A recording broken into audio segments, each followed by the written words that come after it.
The sitting is resumed.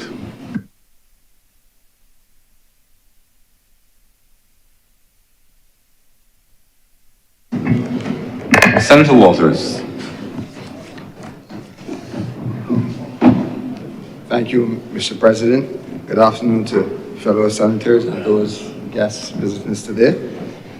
I rise to make a short contribution to this bill, and I think this is a little dear to my heart because when they were called international business companies, I had the pleasure of working in that industry for 10 years, and I know the importance they had to the 20-odd staff that worked in the office, the benefits it had to the economy as related to rental of properties. Senator Mal is not here. Tourists with the board members coming in, and then obviously salaries and wages, national insurance, income tax, etc. on a personal level.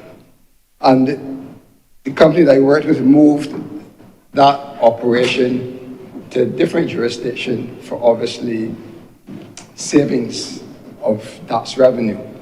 So, as I said, I think it existed for over 15 years. I was there for 10 years, and we all had to move to new opportunities. It is a very important sector, and I think that has been echoed here today and in other places as well, as it relates to the amount of revenue that it earns the country, over 70% and upwards in most instances a year. So we cannot discount the importance of it, and we also cannot discount the volatility of it, as we heard about always the changing goalposts all the time, and what the country continually has to do to kind of meet those goalposts so that we at least stay above the water and keep earning that revenue so that we can do some good to our citizens. But what is interesting in this particular debate is that, from what I'm hearing from the Senator Cummins, is that really the country should not have a fear that there will be a fallout in terms of businesses that are domiciled here in this country. What we've heard is that these companies were canvassed, and the government tried to, in their own way, rub shoulders or communicate with these people to get an idea of if they were going in the right direction. And so it seems to me that our presence here today has suggested that there was some general commonality in that we don't have to fear a mass exodus of businesses that are in our shores. So we are comforted by that. But I'll go a different direction than the previous speakers, because, sir, if there's no mass exit, then the government and Barbados is in for some increase in revenue. And I dare say that we should enjoy some revenues over the next couple of months or over next year, depending on when other jurisdictions start to make their changes that we may have to flex or so forth. But from what I'm hearing today, the government is comfortable with its decision to move to 9% and to do the top-up tax, and that we shouldn't fear. So if that is the case, sir, I believe that Barbados, through the government, will have additional revenue sources or additional revenue income. And what it does is that it creates then, sir, the opportunity for the government to do a couple of things. And with more revenue, sir, I think the people of Barbados can appreciate that the government can look to see what they can do as it relates to the cost of living. And I say that from a genuine position, because in 2018, when the government came into office, they put additional taxation on Barbadians. Barbados also experienced a certain level of inflation of the highest levels that we've seen in recent times over the last 6 years. Obviously, global wars, the COVID pandemic, etc. So we are hearing the pressure from the people. So if the government has additional revenue at its feet, the question is, how then do you use some of this revenue, if not all, to the best interest of the country and to the people? I think that is what is missing from this conversation. How can the government, in its comfort, knowing that there will not be a mass exodus, knowing that revenues are moving upwards, albeit that there will be some concessions, there will be some tax credits, etc., we expect that we will have some additional revenue to spread across specific ministries or to spread across individual ministries to give relief to Barbados. And one of those things that Barbados are expecting is a relief in the cost of living. So I think that that could be addressed by the government. It is not an unreasonable position. The tax revenue base for the government since 2018, if we compare 2018 to our forecast for this year, we're looking at maybe a 25% increase in tax revenue. So it's a significant amount of revenue from taxes coming, a lot from obviously VAT, excise tax, etc., which are taxes that consumers pay every day. And we know, sir, that has been driven primarily by inflationary pricing in the market. So I think it is not unreasonable to ask for consideration from the government to look to see where they can ease the pressure, given the fact that they will enjoy some additional revenues as well. And they themselves will have to come up with how they think is the best way to make sure that whatever relief is offered, if any, actually goes to the pockets of our taxpayers, our citizens who are seeing, some of us are seeing it very difficult. So, sir, that is one thing that the government can do with the additional revenue. The second thing, sir, is that there needs to be an improvement in some of the social services that we have. And this is really critical when we have persons looking on and seeing how a country is governed, because you are asked to contribute to the governance of the country by the way of your payment of statutory obligations, by your payment of VAT, by businesses being regulated and paying in that tax, etc. It is a huge burden for not only the companies to carry, as Senator Watson has said, no, the bill as it stands is going to extract money even faster from our businesses. So you're extracting more money at a faster rate, and I think the citizenry is owed the benefit of making sure that is put into the economy, put into the social services net in a useful way. In a useful way, sir. I have been privy to videos of the state of some of our schools. I have been privy to, you can see the steel in the structure. You can see the ceilings coming out of the roof. And it is not to say that these are all situations that occurred overnight. I would not be silly enough to say that. What I'm saying, sir, is that we need to set aside resources that we can deal with some of these things. And if we have an opportunity where more money is going to be coming into the government, then a portion, if not all of this excess, can be put in a fund to start to deal with some of these issues. We have situations, sir, where persons are not paid in a timely manner. Whether that is because of the bureaucratic nature of the processes, or whether that is lack of cash flow. The point is that I know for sure and for certain that their nurses have not been paid for 4 months. I know for sure, sir, also that the government is borrowing for everything that needs to be done in the country. And I'm saying to you that there has to be at some point in time when the government sits back and decides what is the best way in which I can use the resources that are afforded to me. And if this situation presents the opportunity to put the money into usefulness, to put it into places that are needed, that one, it serves the need, improves infrastructure, and two, it allows us not to have to borrow. That is my simple answer. My simple answer is that I think we have acknowledged that in some form we will get more money as a government, as a country. What we need to be mindful of is that we need to use these resources now in the best way possible for the citizens of Barbados. So the final point I want to make is in relation to the overall focus of tax policy in general. We see the focus on, or refer the focus on corporation tax, maintaining a tax structure that enables us to be alive and to earn in excess of $400 million in revenue. We spoke about, during the budgeting process, about concessions and so forth. But what I think is missing from the conversation is the tax policy on the personal level, on the worker level. And I mentioned it in the previous debate, sir, and I want to repeat it here today, sir, that no, we're not. No, hopefully.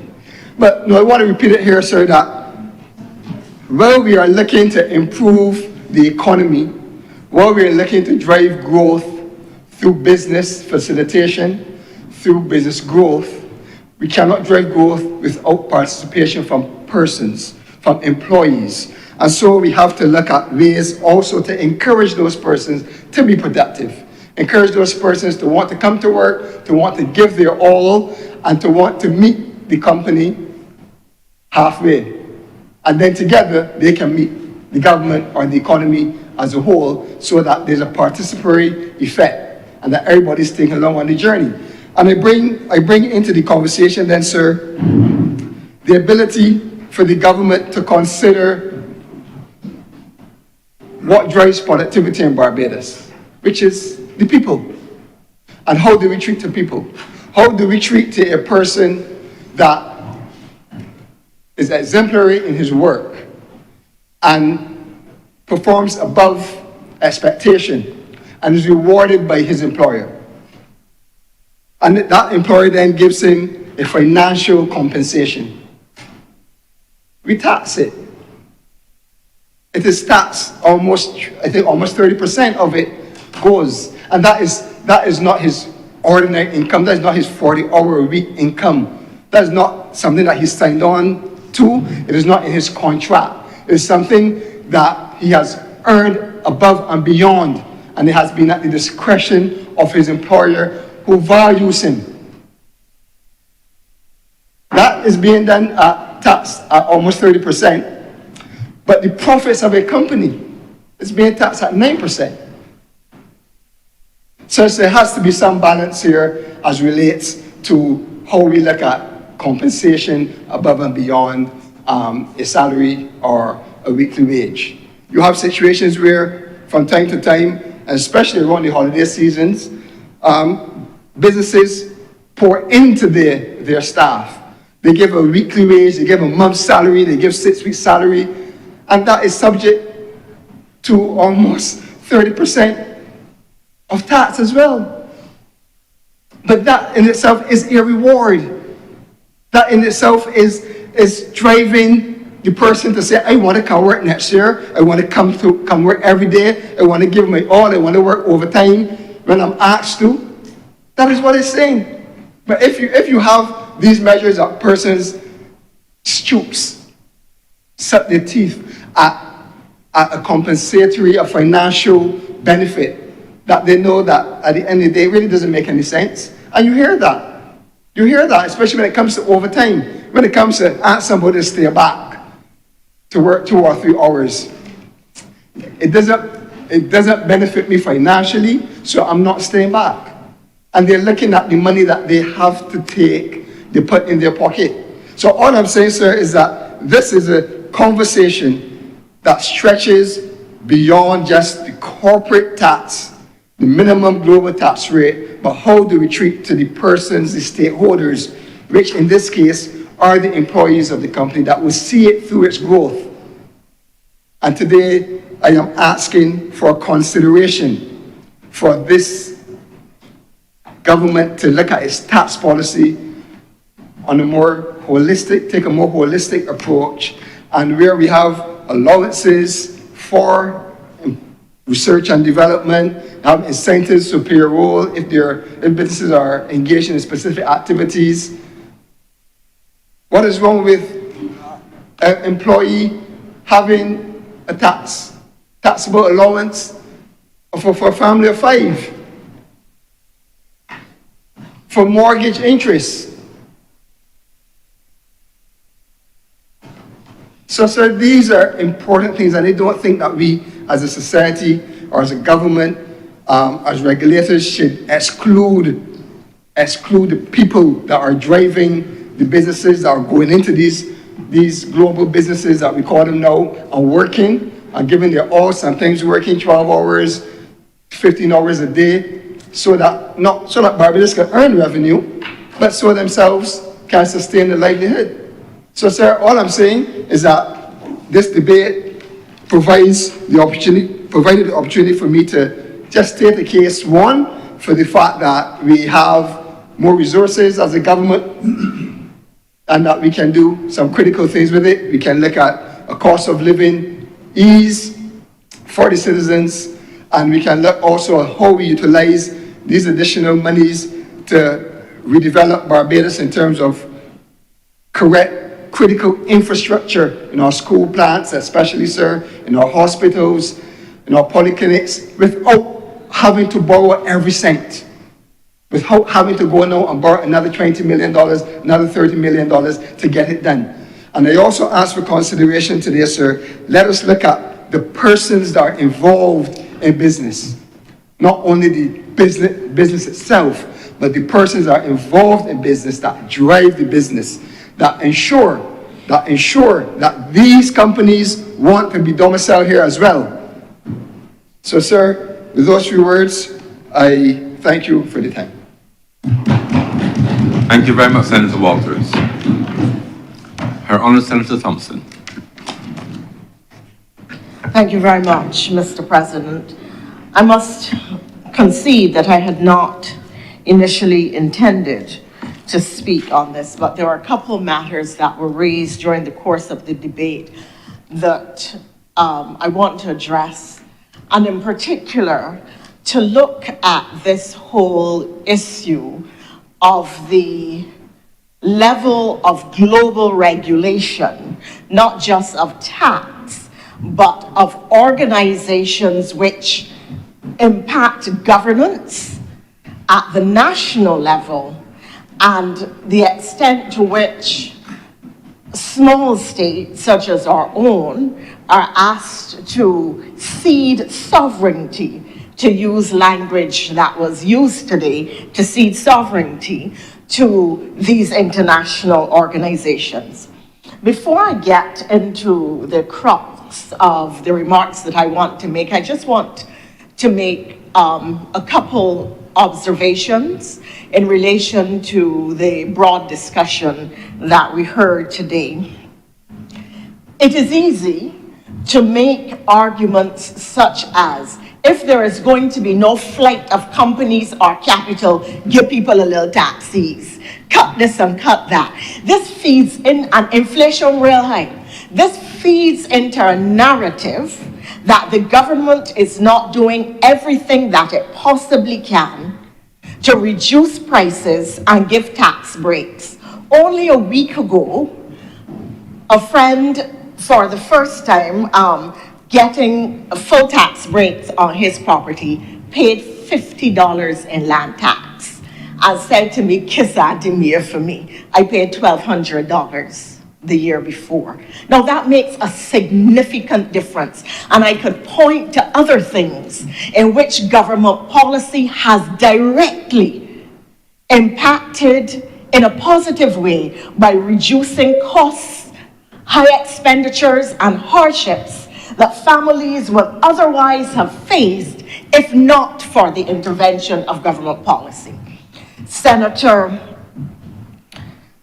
The Honourable Senator Cummins, in her introduction of the legislation, made the point of the child who had urgent surgeries and a 2-week stay in hospital. I link that to the point that is not being made by those on the other side, which is that there is an extremely high level of pricing globally and high inflation. And Barbados, as a price taker, a small island developing state, which is not a major manufacturer, which is constrained by population size. 8.6. Inflation globally is 8.8%, higher than the Barbados level of inflation, which is several points below that. So the point is that because we are price takers, the point is that because we cannot create economies of scale, the point is that because we have a small population, so our tax base is small to begin with.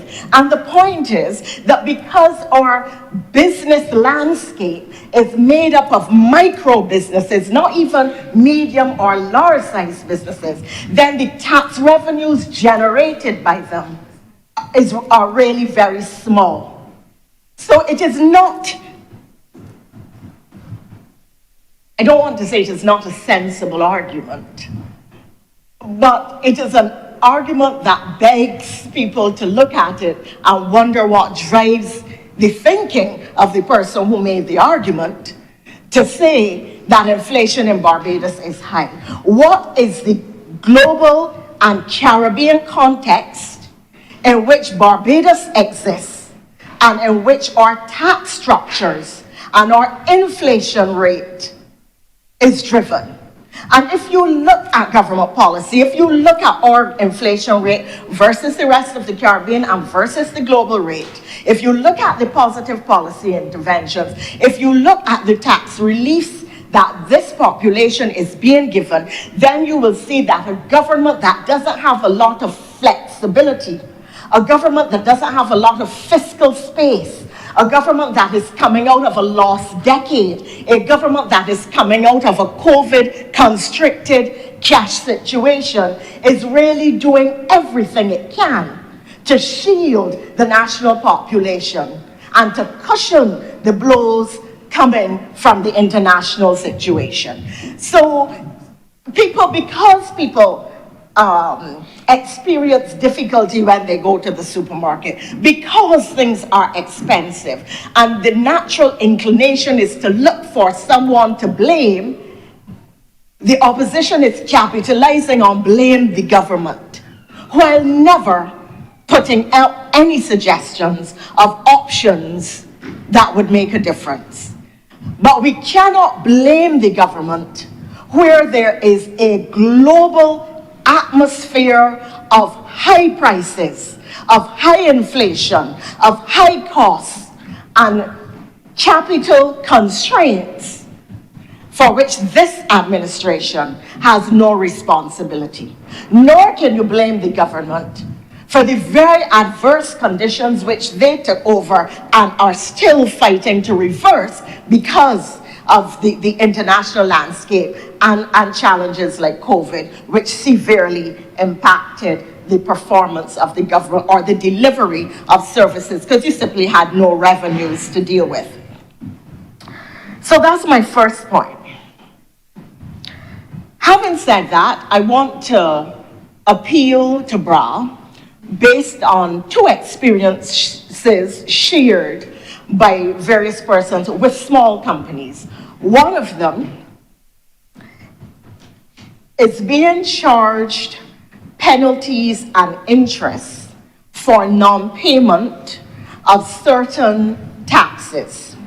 An option available to citizens and to businesses is to drop your check in a box from which it is retrieved, documented, or put in ledger, e-ledgers these days, I would imagine, or I would hope, put in the ledgers, and then record, your payment is formally recorded. When checks are put in the box, boxes are not necessarily cleared on the same day. The checks are then given to the officer who has to record them. So when checks come in, if I have a pile, the check that comes in on that day goes to the bottom of my pile. Depending on my processing rate, it could well take me a week or two to get through with all of the checks in my pile, given my other functions and responsibilities. When I record the receipt of the payment, I record it on the date that I have have noted the check in the ledger. And I'm saying ledger, but clearly the systems are computerized. A person who pays or paid a day or two before the deadline for payment will have paid within deadline, as they should. But because the record is formally made 2 weeks later, it appears as if they have made a late payment when in fact they have not. And they therefore incur fees, penalties, interest, and additional charges, which really and truly is not fair to them. And for small and micro businesses, which are operating as it is on very thin margins, really can make a difference, because these numbers add up over the course of time.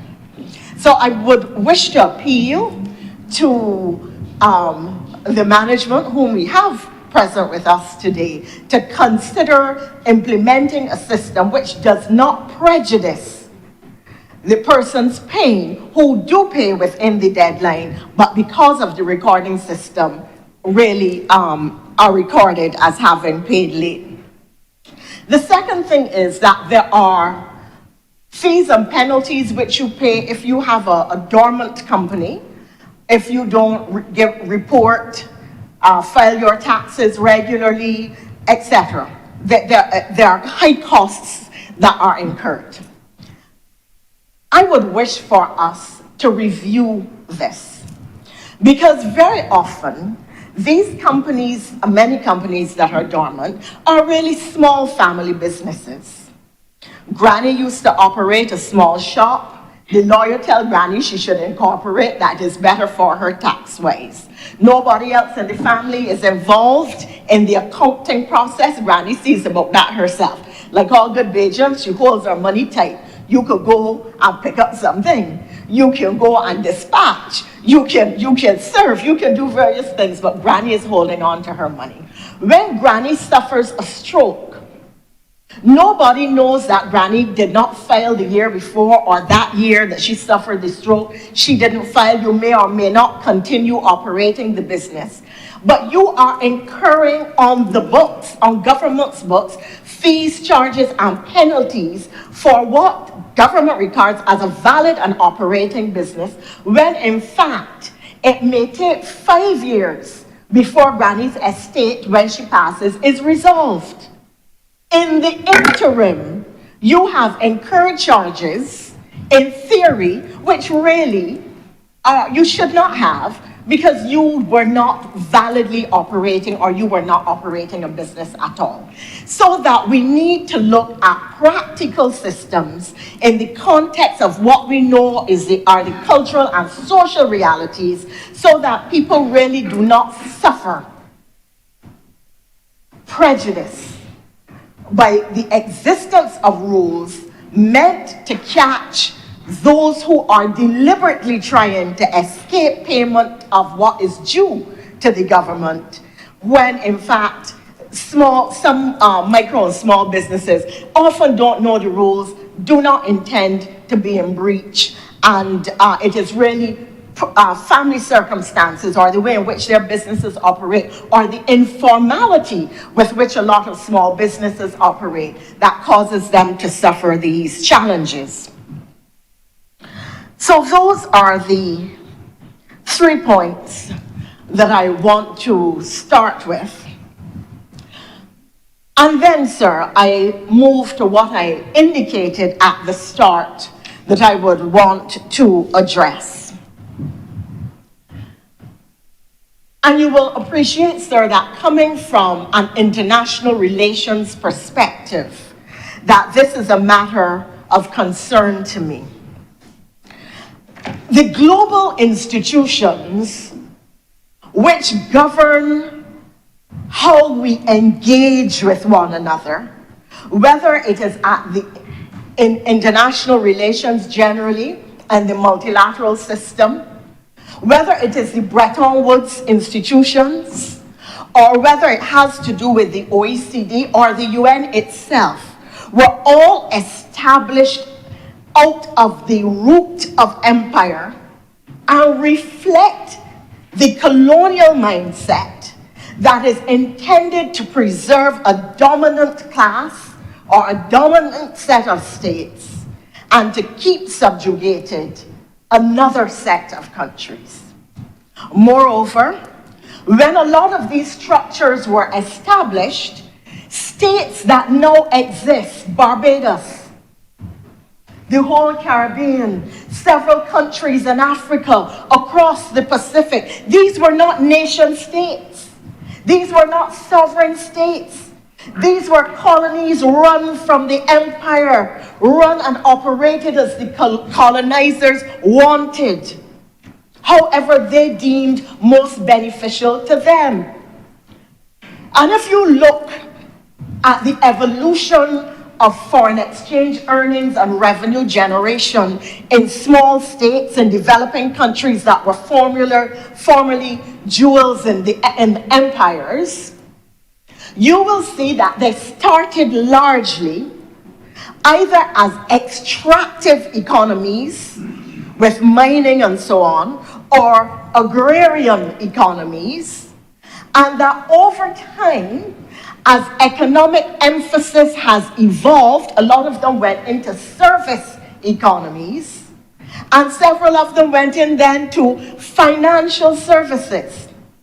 And what has happened is that the OECD, which was established in 1960, sir, before I was born, before many of the people in here were born, represents some 40 countries only. The UN has 163, or is it 183, countries as member states. The OECD, which governs global tax rules, formulates, implements, operates global tax rules, represents 40 countries only, but determines what everybody in the world does. And it is again easy to say that we are incorporating rules that militate against sovereignty. But the reality is that when you have a dominant player or governor in the market, your options are either to play the game to protect your citizens or stand by the wayside and say, not me, I play. You want to don't play fair, and be blacklisted or graylisted so that you suffer reputational damage at the international level, that nobody does business with you for fear that their own reputation is damaged, and that you suffer all of the consequences of appearing to be an uncooperative tax jurisdiction. The government of Barbados, intent on protecting its sovereignty and its citizenry, has taken the decision that while we do not necessarily like the way in which these global players, or some may say global bullies, operate, that we have no choice but to get on the playing field and make sure that we kick and maneuver the ball and get it into the goalpost, even if the goalpost is shifting, if we want to maintain our foreign exchange earnings, and if we want to maintain a good global reputation, and if we want our citizens and our sovereign state to be seen as a serious international player in world affairs. So yes, there may be instances in which we have to consider the extent to which we will follow the rules, but we do so only and always in protection of the Barbadian and in protection of every single Barbadian. The EU and the US earn 50% of global revenues. Yet, when you look at how the OECD operates, those countries which control massive wealth, large populations, large asset bases, large capital bases, massive wealth, those countries which conceal international criminals or the revenues or transit of the monies of international criminals are not largely the ones appearing on the black list and the gray list. When you turn to the list, you hear Vanuatu, a microstate with a mini population, Palau, Dominica in the Caribbean is one of the 30 least populated countries in the world, a population of 79,000 people.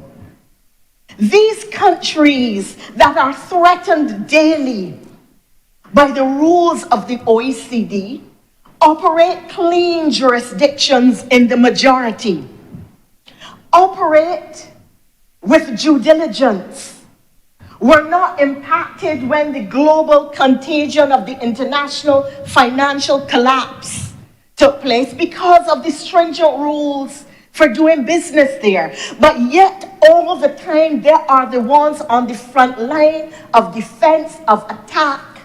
For what? Earning money honestly, because they have become efficient and good at it, and are not no-tax jurisdictions, but are low-tax jurisdictions competing legitimately in the international financial space and being punished for it. It is for this reason, Mr. President, sir, that there has been now for perhaps about a year, and I want to share with you a quotation that I found interesting, sir. I have sent the source to the clerk so that it can be made available, sir, as a document of the House. The OECD Secretary General, deputy secretaries and heads of the directorates are non-elected administrators and policymakers who live in Paris tax-free, except for the Americans, travel first class, live first class, and whose every expense is paid for by the member states with taxes or money borrowed. These are the guys who tell everyone else to pay their fair share of taxes and share in the making sacrifices for the greater good of all. Now, you had to laugh or smile at least at the language of the writer in this article. And it raises the question of how do we democratize the institutions which govern the world? How do we make them more transparent? How do we make them more accountable? How do we make them more equitable? How do we make them more just? And how do we ensure that they employ and deploy rules of natural justice, where they do not say, well, we think you have committed a wrong and we are putting you on a list. And if you don't like it, work hard and get yourself off, but for the time being, you are condemned.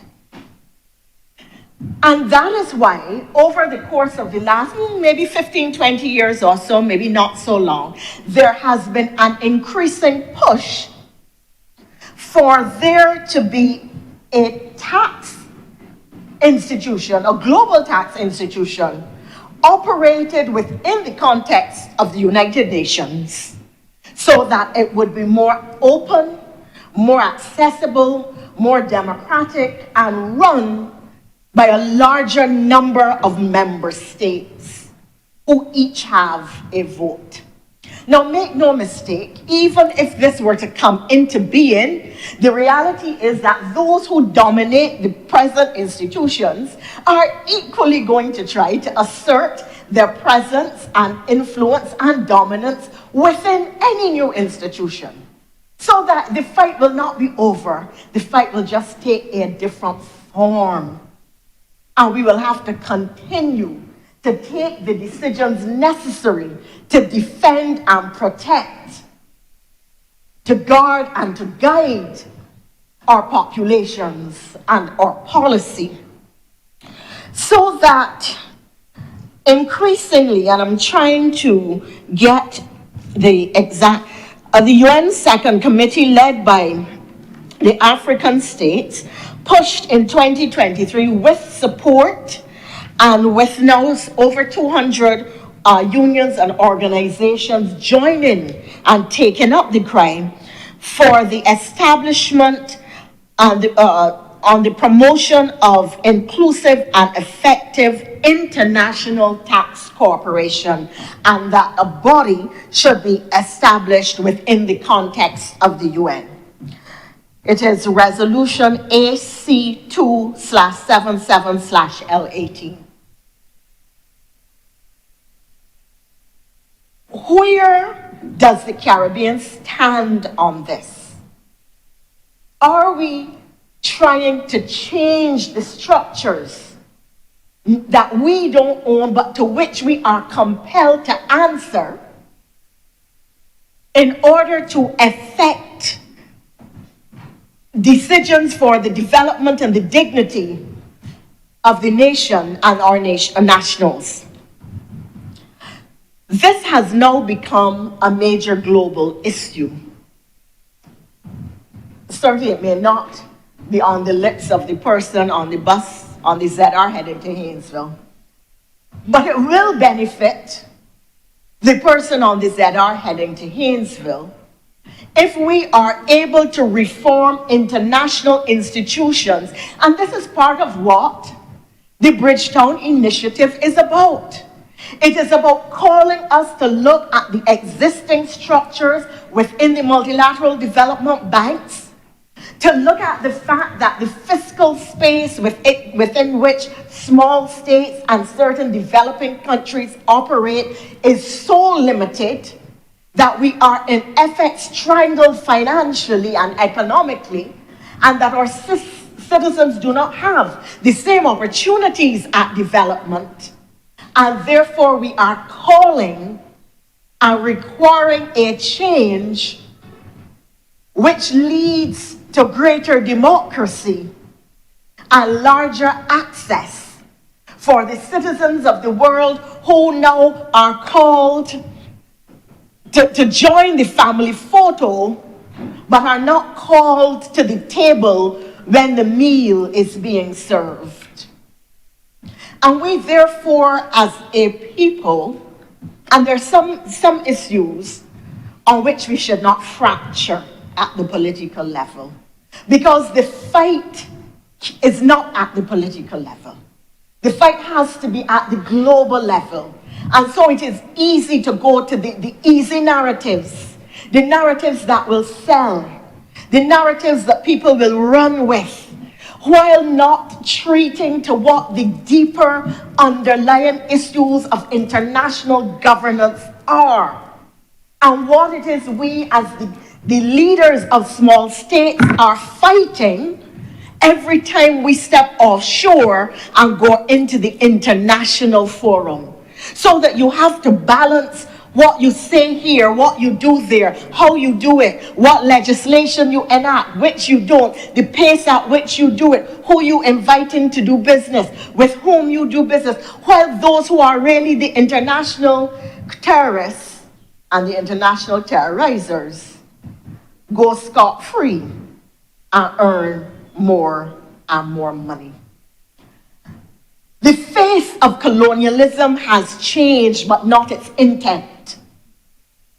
And therefore, we have to be cognizant that as leaders we continue to fight for sovereignty And the question for us as a people is, having assumed republic status, when in the international arena there are still those who are able to crack the whip, those who are able to determine our fortunes, those who are able to determine the livelihood of citizens by the decisions that they make. How do we break out? How do we so transform the global financial, the global economic, the global governance structures and systems within international institutions that we create a larger space for our citizens, that we create genuine opportunity for our economies to grow and grow exponentially, and that we maintain not just the semblance, but the real presence of states that operate ethically at the national and global level. Had that been the conversation today, sir, I would not have spoken. I would not have had to speak. But because this relevant conversation was not put on the table, we were stuck with the easy narratives. We were stuck with the inaccurate narratives. We were stuck with the trite political arguments. Because we did not invite the chamber and the country to face what is the reality of leadership in the context of a small island state, leadership in the context of a microeconomy, leadership in the context of a global structure where you cannot make the rules. You learn to play within them even when the goalpost shifts. Where we have to learn now to move to a larger forum, that within the context of the United Nations itself, and fight there. Mr. President, I had said that I had not intended to speak, and it was true. And I had said that I would not be long. That was my present intention, sir. But I felt that as somebody who works in the field of international relations, and given the fact that, I have served as Barbados's ambassador to the United Nations, and that I understand that these are not issues that are as simple or as simplistic as we were being led to believe, I really thought it essential to put on the record the broader arguments, the broader fight, the deeper, more potent, more powerful realities, so that the record today on this debate would be more accurate and more reflective of the challenges that we face in leadership on this and other issues. And I thank you, Mr. President, for your indulgence. I must support this bill because of the good work that I know the government is attempting to do on behalf of all the people of Barbados.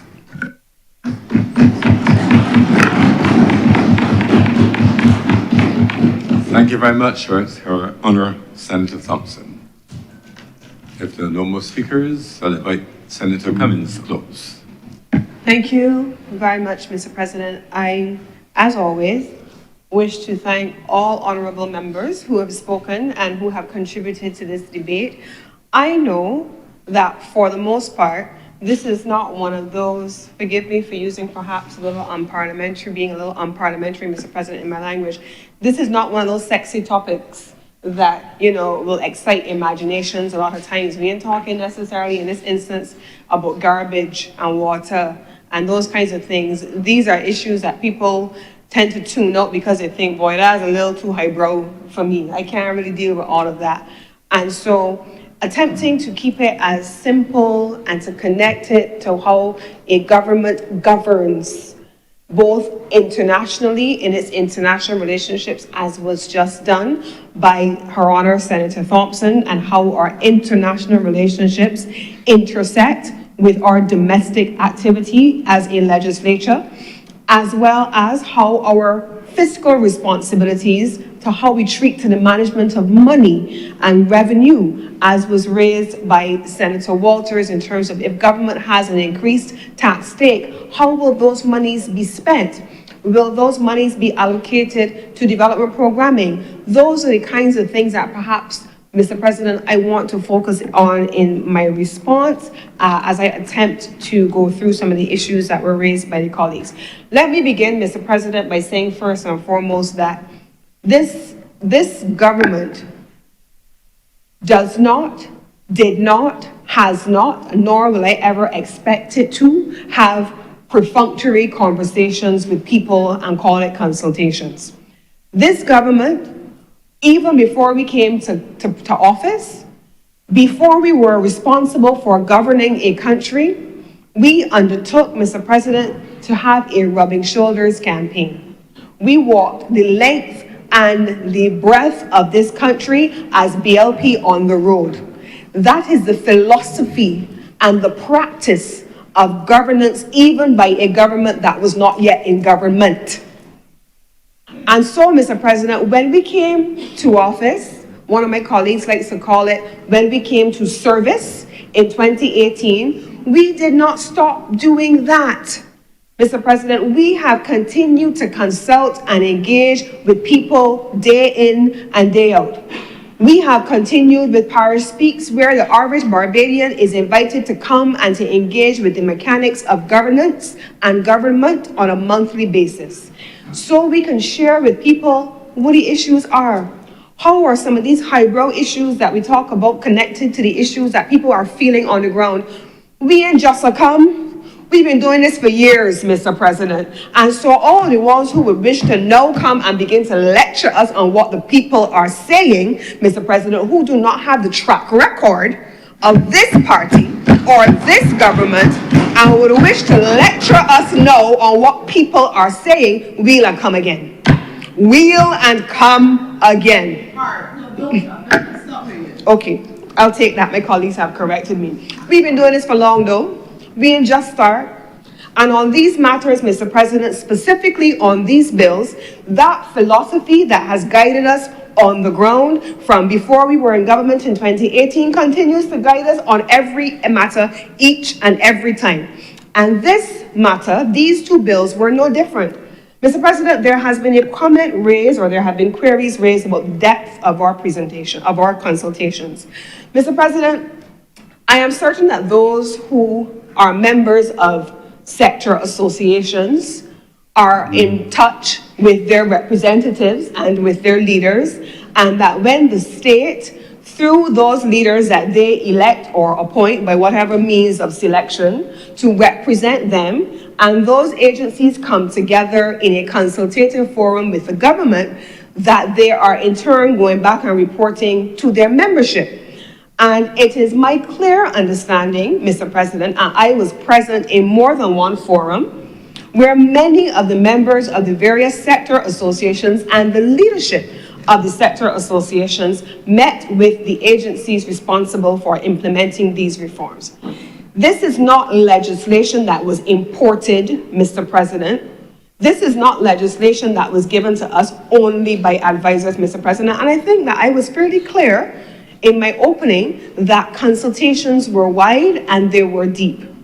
And that anything that is before us, first, the policy that informs the legislation, and then the legislation that codifies the policy, that they were the subject of collaboration. Mr. President, I must tell you that I am incredibly impressed by the team at the Barbados Revenue Authority, and I say this with no ambiguity in my words. The Revenue Commissioner, if I call Louisa at whatever hour, I am going to get a response, without doubt. That has been my experience. Her officers are the same. I have traveled with her officers, and I can say to you that like most technical agencies, they do have capacity challenges. I can say to you that they do not have all the manpower that they need. I can say to you that as we introduce, as was done with KIPO, with all of the economic substance regulations that were introduced as a result of global changes, that there's always going to be a need for an upgrading in capacity at all times. This is never a static thing.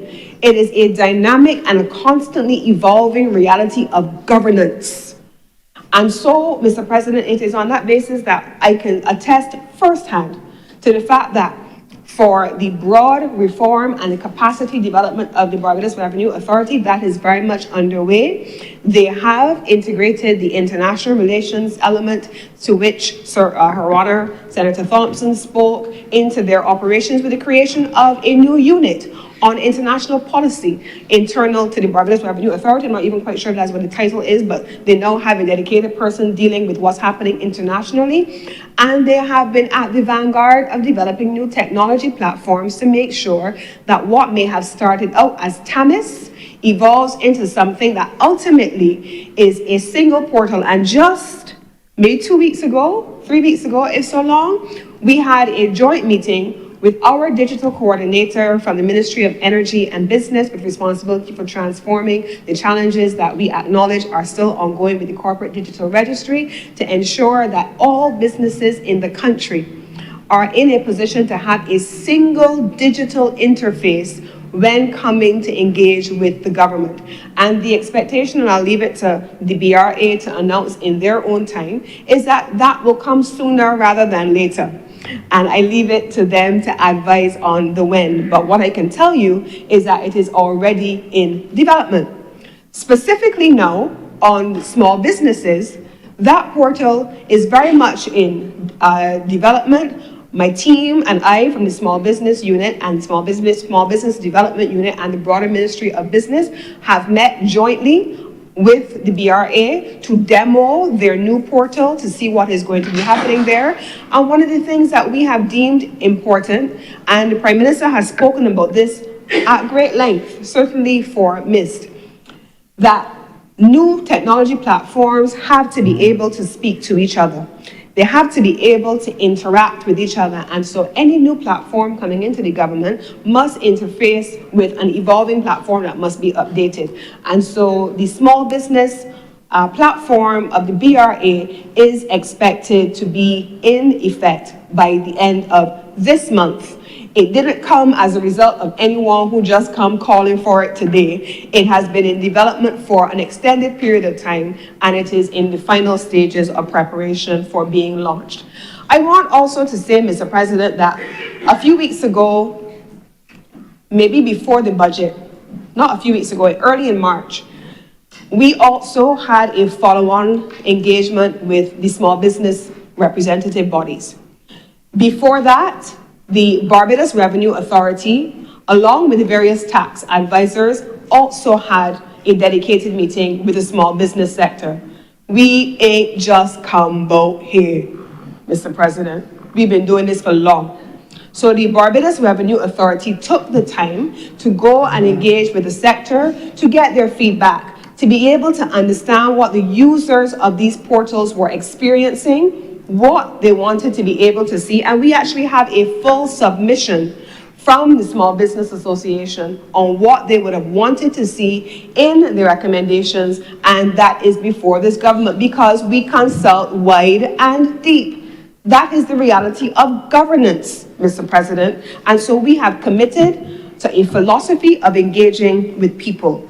I give the assurance, though, that we have not taken anything in full without robust engagement on what we want to do. Mr. President, in 2018, when we came to this Honourable Chamber to pass the BERT program, the first one, we came under all kind of robust opposition at the time. It was called the Early and BERT program. It was called all kinds of things, Mr. President, because the notion at the time was that it was a foreign imposed structure that had nothing to do with Barbados. And it did not matter, it has not mattered, Mr. President, how many times we have said the facts. And the facts are, this was a homegrown program for Barbados. It benefited from international inputs, and BERT 2 is another homegrown program where we work with our international partners and our local partners to develop something that is fit for purpose for Barbados. But Mr. President, let us not pretend. Let us not pretend.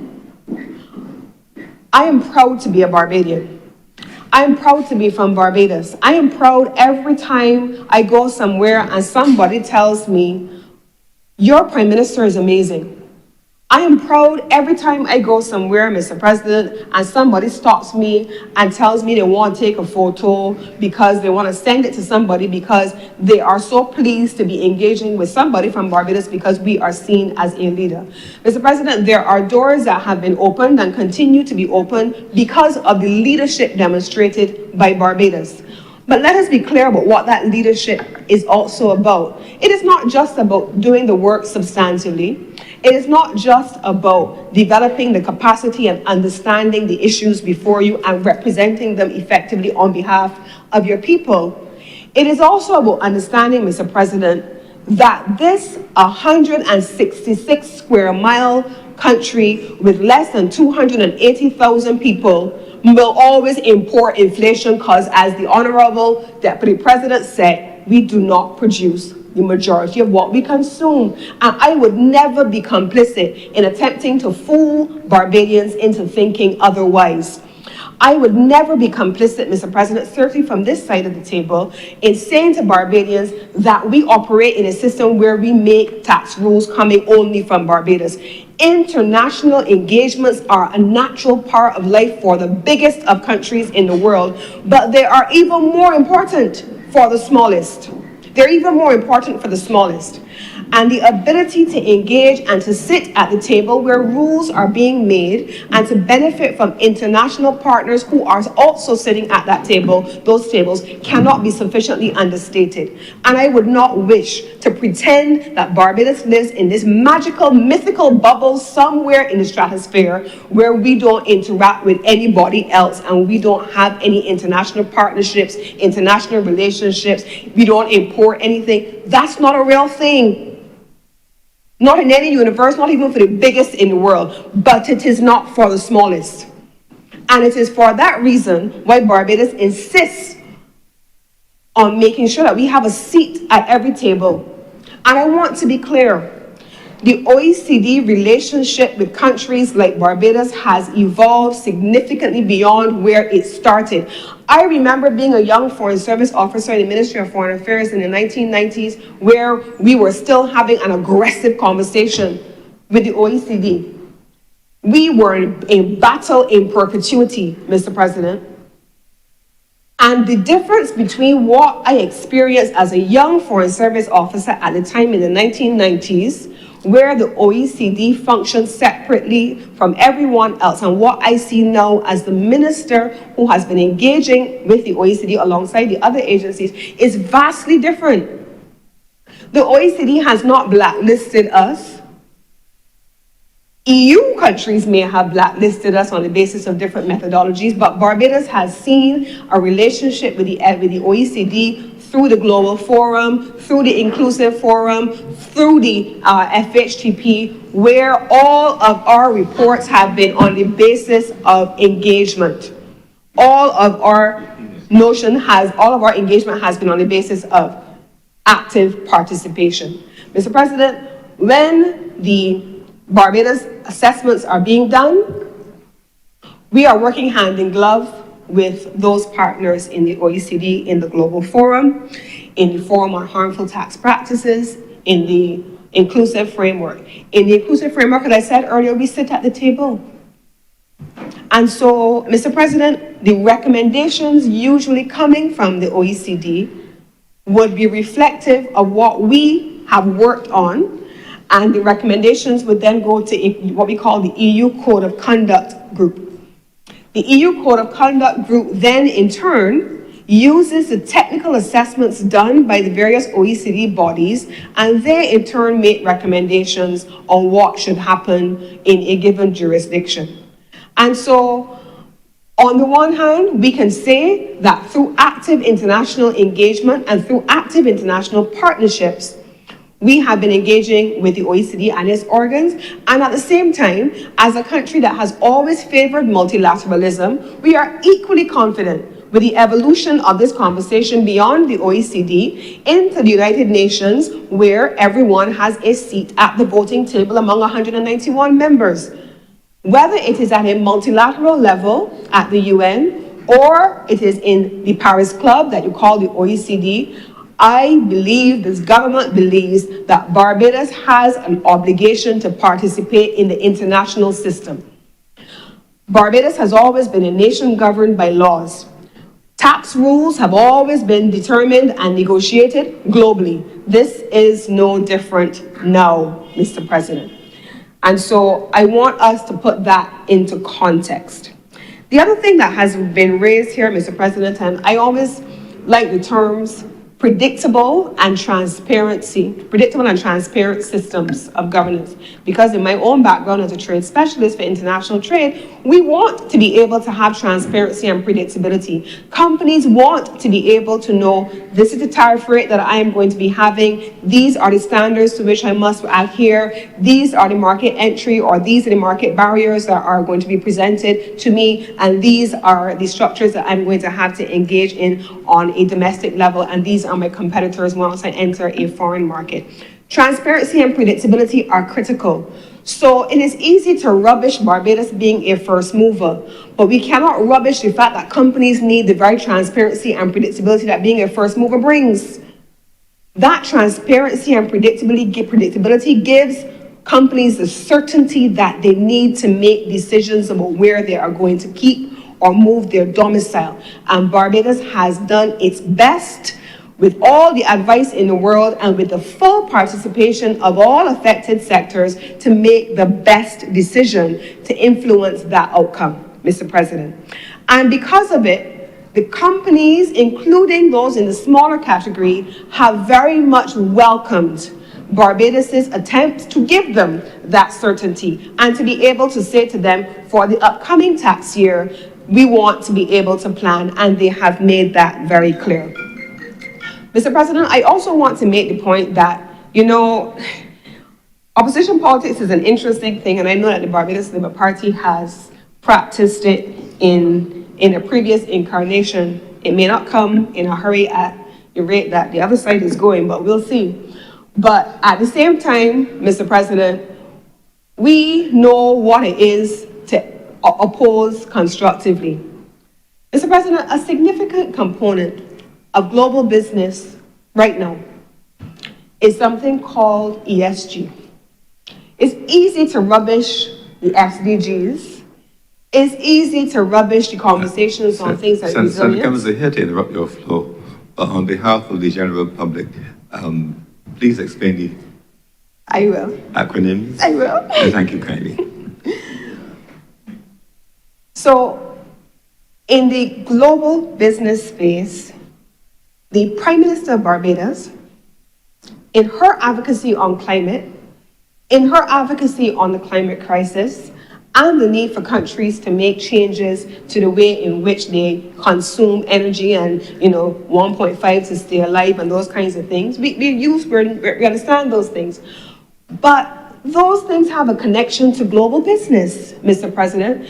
There are companies in the world, some of them right here in Barbados, that have entire sections or lines of their business dedicated to environmental and social governance. There is an entire line of business that is in place, Mr. President, that Barbados, as part of its investment attraction strategy, as part of its global business strategy, has determined in its reports from as far back as 2022 in the preservation report and in all of the international business strategy papers since then, that Barbados has prioritized the development of the ESG line of business to have companies domicile that here in Barbados or to bring their lines of business here to Barbados, because Barbados wants to ensure that we are not just talking about climate, we're not just talking about vulnerability, we're not just talking about resilience, but we are also practicing it in every possible respect,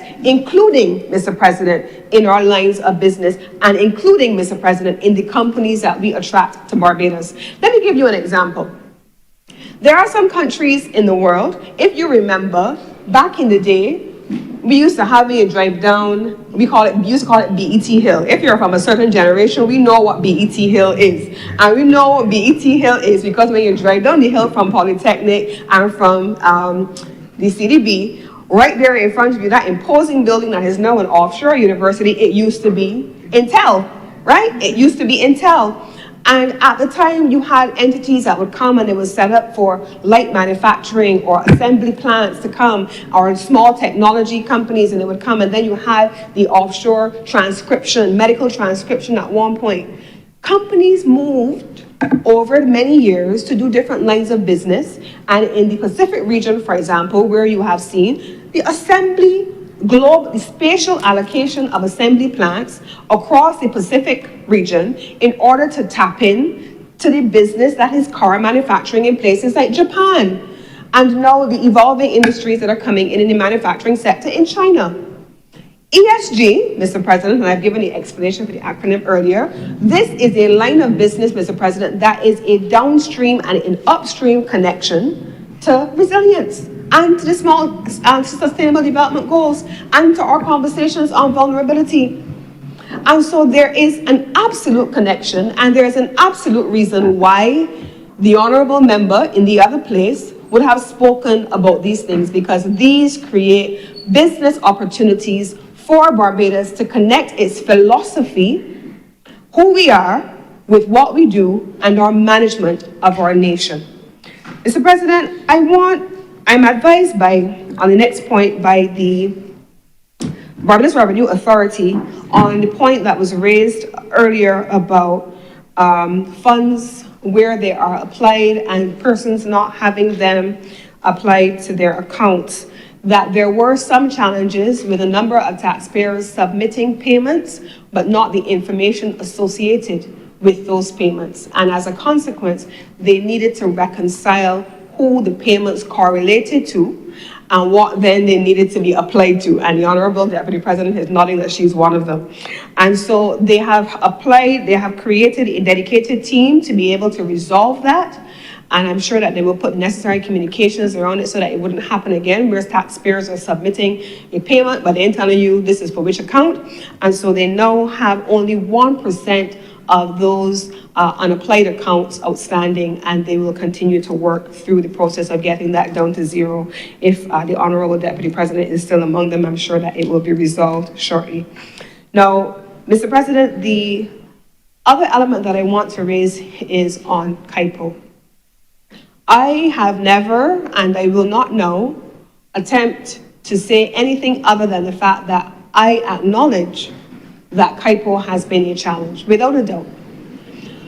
KIPO has gone through several incarnations, and I've spoken about KIPO on more than one occasion in acknowledgement.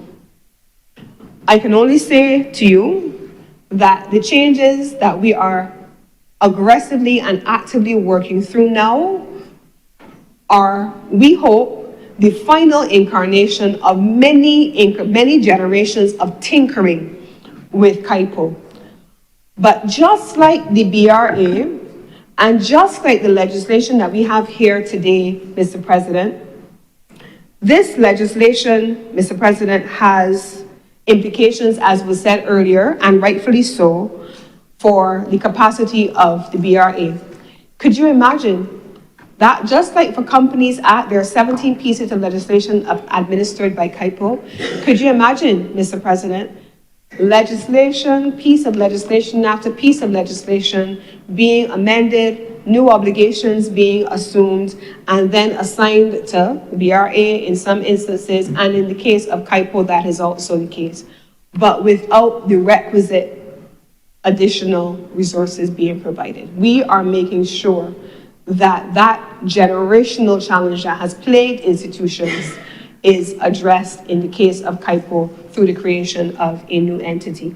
And so finally, Mr. President, I want to, in commending this bill to the Honourable Chamber, I want to close by saying this. Sometimes the government takes every action, at all times, I should say, within its control, and those words are important, within its control to take decisions.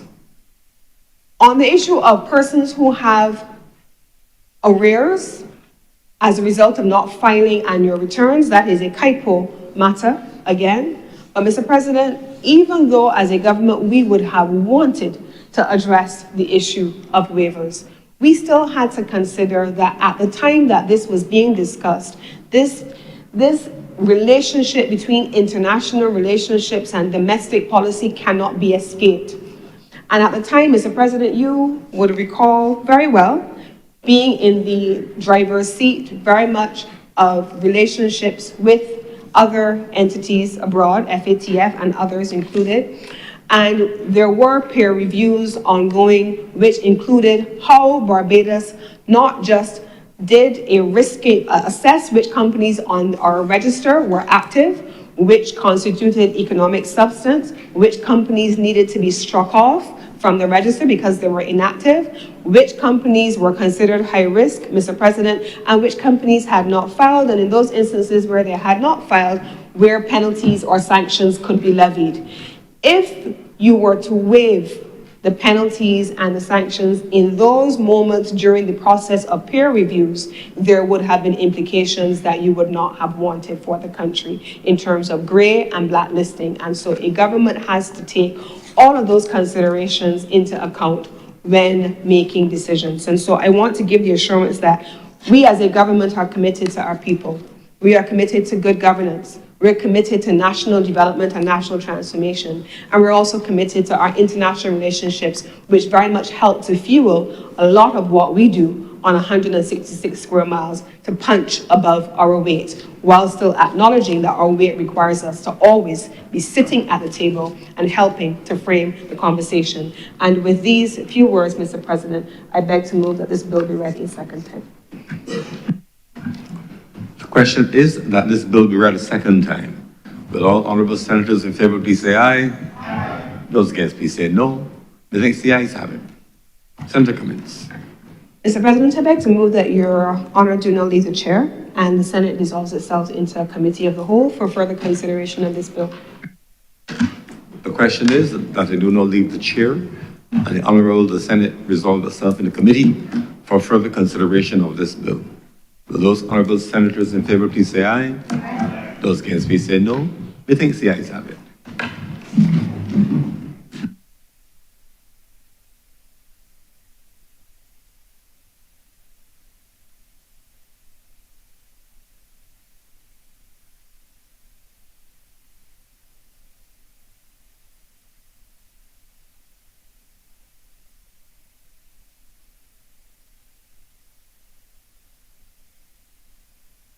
The Senate is now in committee. Madam Deputy President, may we take the bill in parts? Permission granted. Part 1, clauses 1 through 4. Madam Chair, I beg to move that Part 1, clauses 1 through 4 do now stand part. The question is that Part 1, clauses 1 through 4 do now stand part. Will all honourable senators in favour please say aye? Aye. Those against, would you please say no? The ayes have it. Part 2, clauses 5 to 8. Madam Chair, I beg to move that Part 2, clauses 5 through 8 do now stand part. The question is that Part 2, clauses 5 through 8 do now stand part. Will all honourable senators in favour please say aye? Aye. Those against, would you please say no? The ayes have it. Part 3, clauses 9 to 22. Madam Chair, I beg to move that Part 3, clauses 9 through 22 do now stand part. The question is that Part 3, clauses 9 through 22 do now stand part. Will all honourable senators in favour please say aye? Aye. Those against, please say no. The ayes have it.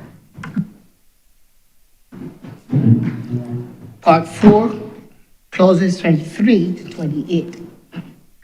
Madam Chair, I beg to move that Part 4, clauses 23 through 28 do now stand part.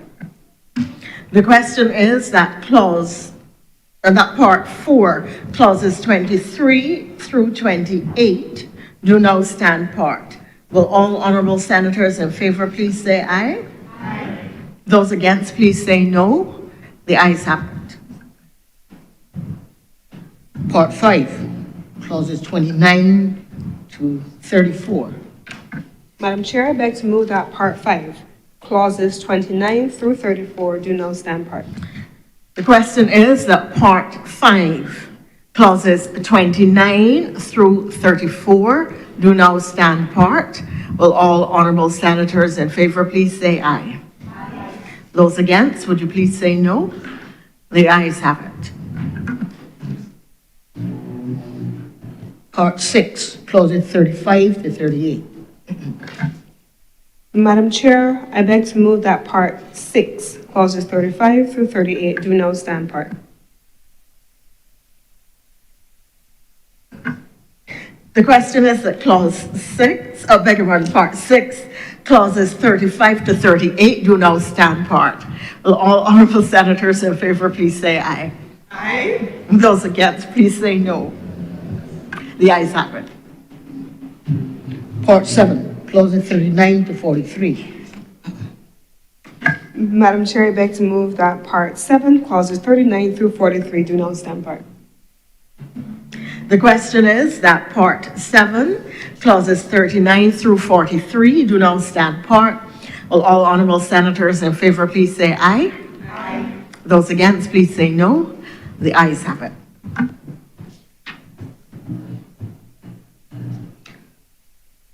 Part 8, clauses 44 to 53. Madam Chair, I beg to move that Part 8, clauses 44 through 53 do not stand part. The question is that part 8, clauses 44 through 53 do now stand part. Will all honourable senators in favour please say aye? Aye. Those against, would you please say no? The ayes have it.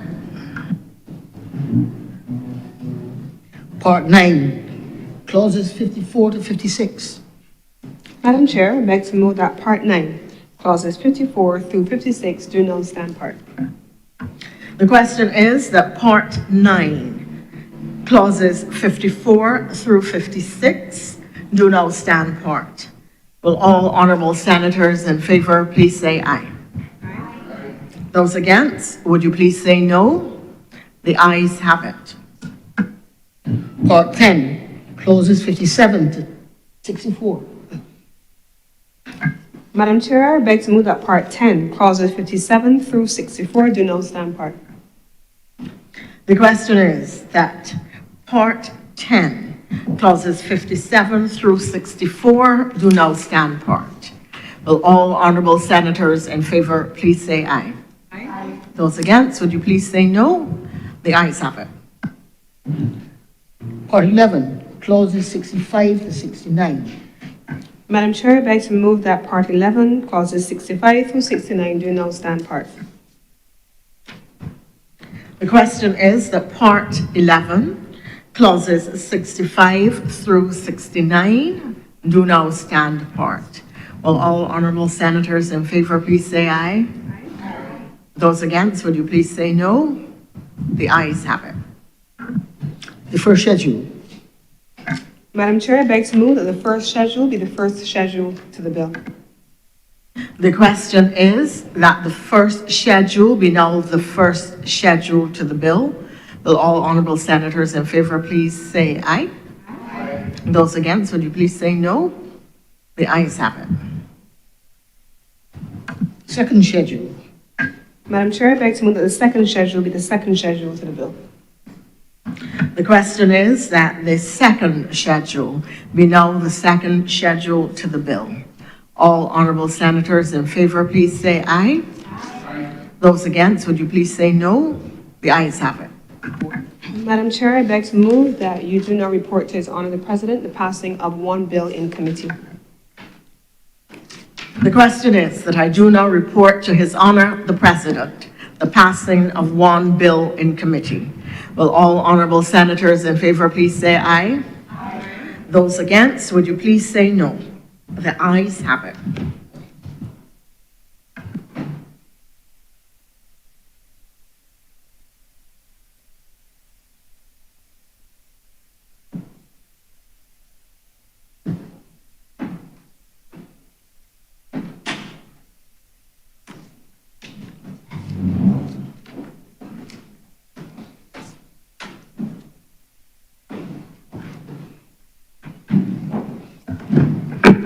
The chairman has reported the passing of one bill in committee. Senator Cummings. Mr. President, I beg to move that we do not read this bill a third time. The question is that the bill be read a third time.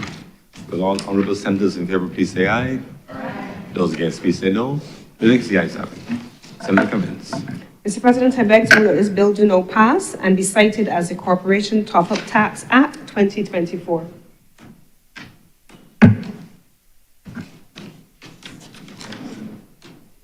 The question is that this bill do not pass and be cited as the Corporation Top-Up Tax Act 2024. Will those honorable senators in favor please say aye?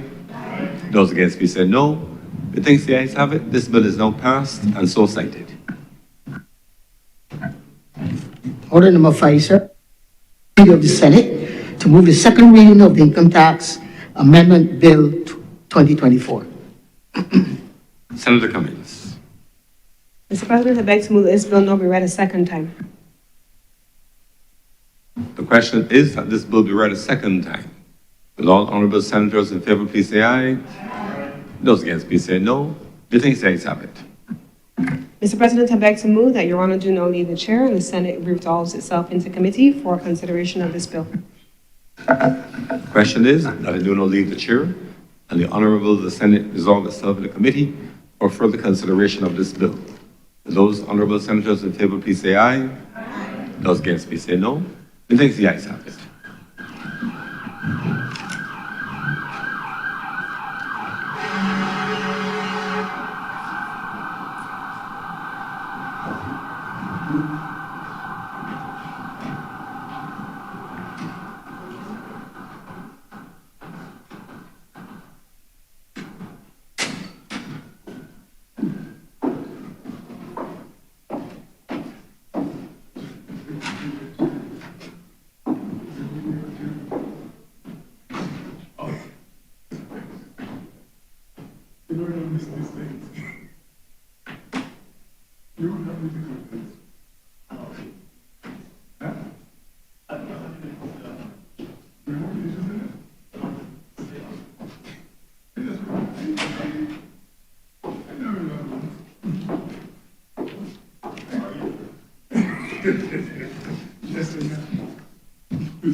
Madam Chair, Clause 1.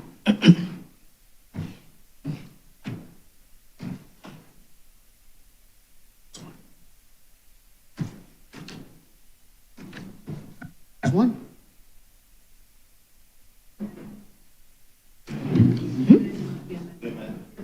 Just, yes, you only know the amendment. Madam Chair, I beg to move that this short title at Clause 1 be amended as to read as follows. That it reads the Income Tax Amendment and Validation Act 2024. Insertion of the word validation.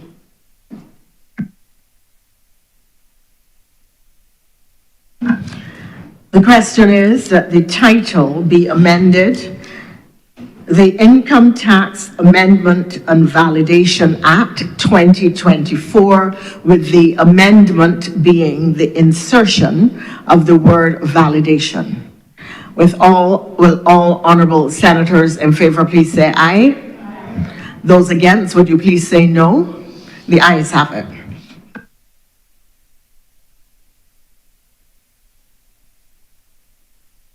Thoughts? Permission to do so granted. Clauses 2 to 9.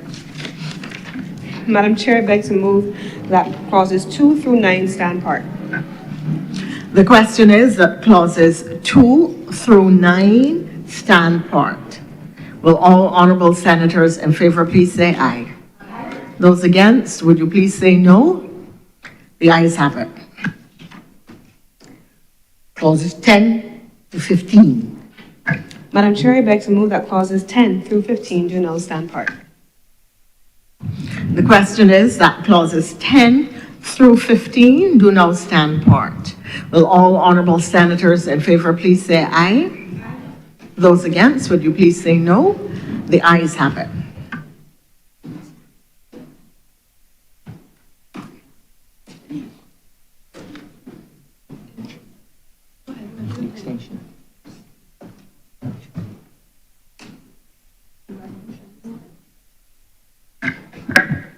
Madam Chair, I beg to move that you do not report to His Honour the President the passing of one bill in committee.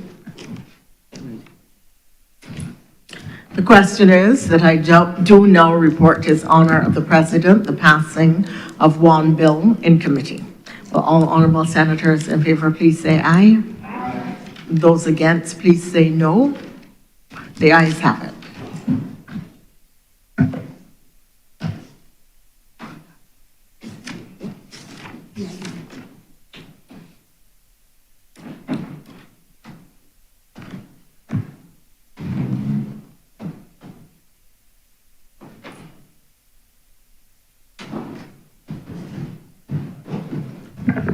The chairman has reported the pass of one bill in committee.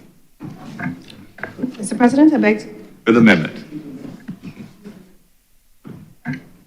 Mr. President, I beg to move this bill be read a third time.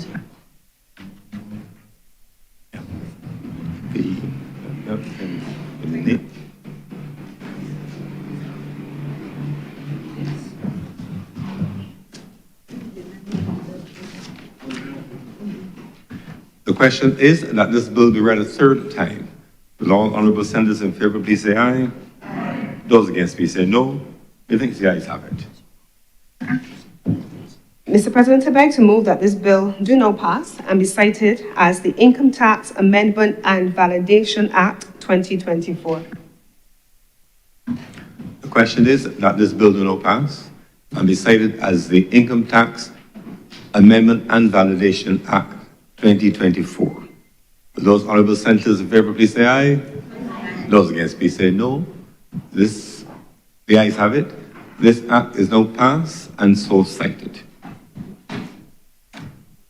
Please note that the technical amendments having been made as requested, the usual formal notification will be transmitted to the Honourable the House of Assembly, inviting its concurrence with those small amendments. We revert to reports from Select Committee, sir. Reports from Select Committee. Senator Nichols.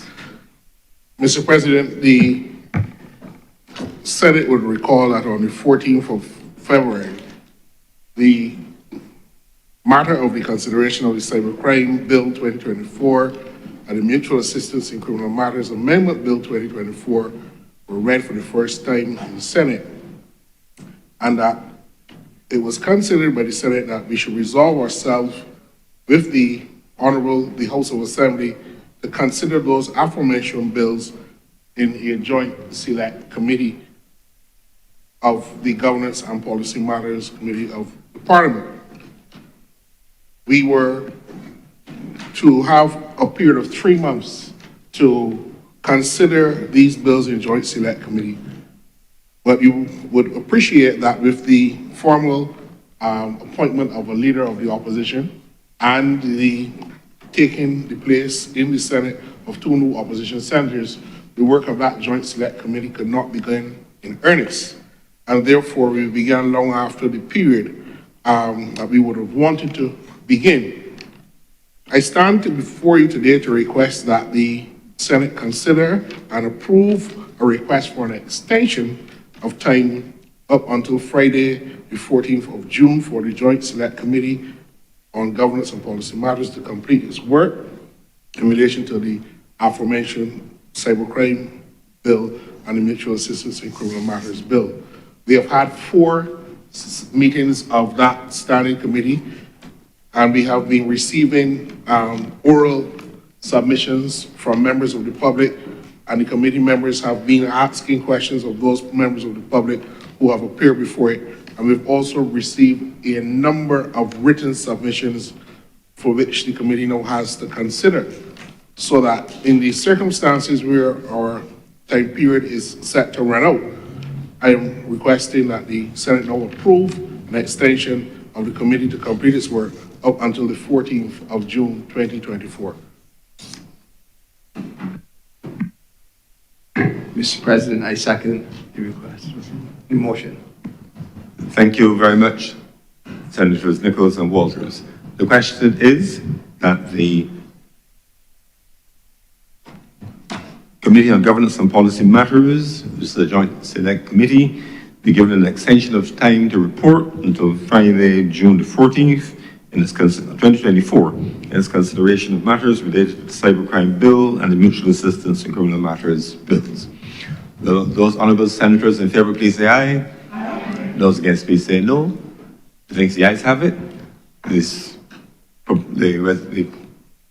resolution is passed, and the time is therefore extended to June 14th, 2024. Under this head of report of select committees, I have the report of the Committee of Selection to the Honourable the Senate. The Committee of Selection of the first session of the Parliament of 2022-2027 met on Wednesday, 15th May 2024. That's today. Present were myself, His Honour the Most Honourable R.R. Farley, Senator the Honourable L.R. Cummins, Senator K.J. Boyce, Senator Dr. C.K.M. Haynes, Senator T.D. Watson. In attendance were the 2 Deputy Clerks of Parliament, Nigel Jones and Bertie Gibbons. The committee met. This meeting was occasioned, of course, by the change in composition of the Senate with the appointment of opposition senators and the reduction of the independent senators from 9 to the usual 7, the 2 opposition senators present.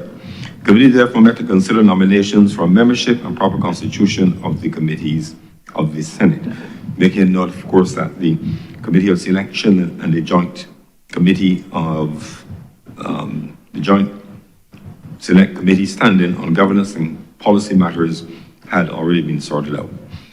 The committee proposed that in relation to the Standing Orders Committee, the membership of Senator Reverend Canon Dr. J.A. Rogers be withdrawn in favor of Senator Watson. The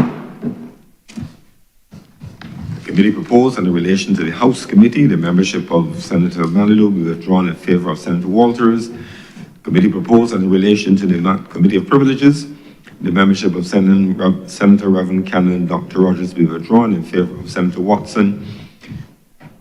In relation to the Regulations Committee, the membership of the Honourable Little Nurse be withdrawn in favor of Senator Walters. In relation to the Library Committee, the membership of Senator Dr.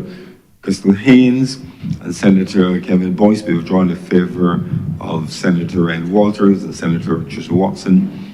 In relation to the Committee of Public Accounts, the membership of Senator John King be withdrawn in favor of the Honourable Chad Blackman.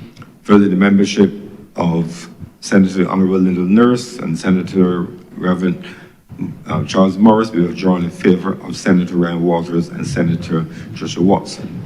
The committee proposed in relation to the Committee on Economic and Productive Sectors, the membership of Senator Crystal Drakes be withdrawn in favor of Senator Tricia Watson. The committee proposed Senator Ryan Walters serve on the Committee on Social Sector and the Environment, and the committee proposed as well that Senator the Most Honourable Jerome Walker on the Management Commission of Parliament be withdrawn in favor of Senator Tricia Watson. Those proposals were unanimously agreed by the committee. In summary, therefore, the committee makes the following nominations for appointment to the committees, which I will once again cite, and these are the nominations for the approval of the Honourable Senate. Standing Orders Committee, Senator Tricia Watson. House Committee, Senator Ryan Walters. Committee of Privileges, Senator Tricia Watson. Regulations Committee, Senator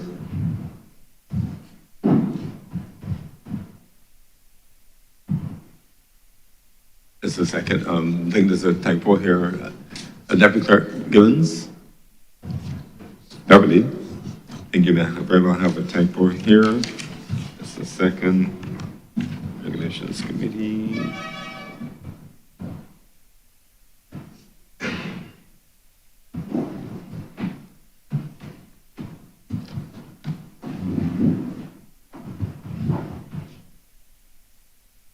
But just as I put it in the recommendations, which will draw to the attention that the facts are, it was really speaking of a Senator T.D. Walters, Senator R.O. Walters in relation to Regulations Committee.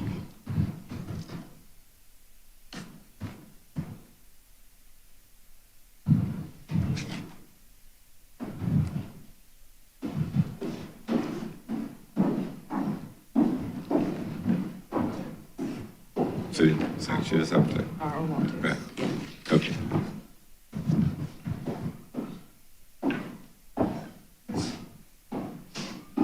So Regulations Committee, Senator Walters. Library Committee, relation for the appointment of Senator Walters and Senator Watson. Committee of Public Accounts, appointment of Senator the Honourable Chad Blackman, Senator Walters, and Senator Watson. Committee on Economic and Productive Sectors, Senator Watson. Committee on Social Sector and the Environment, Senator Walters. The Management Committee of Commission of Parliament, Senator Watson. The committee hereby submit its report accordingly. Signed by me as chairman, today, 15th of May, 2024.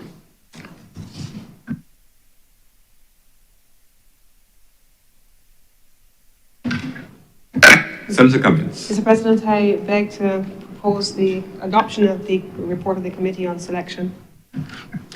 The question is that the Honourable the Senate do now adopt the report of the Committee of Selection, and the adoption of this report triggers the appointment of those senators so named to the committee, to the committees listed.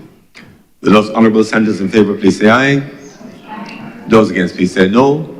Methinks the ayes have it. Those senators therefore stand appointed to those committees. Congratulations, honourable senators, and I thank you for agreeing to serve as indicated.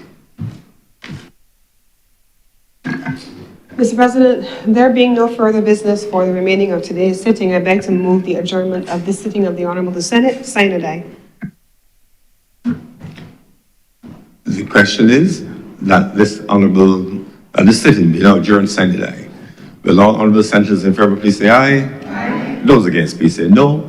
Methinks the ayes have it. This sitting of the Honourable the Senate is therefore adjourned sine die.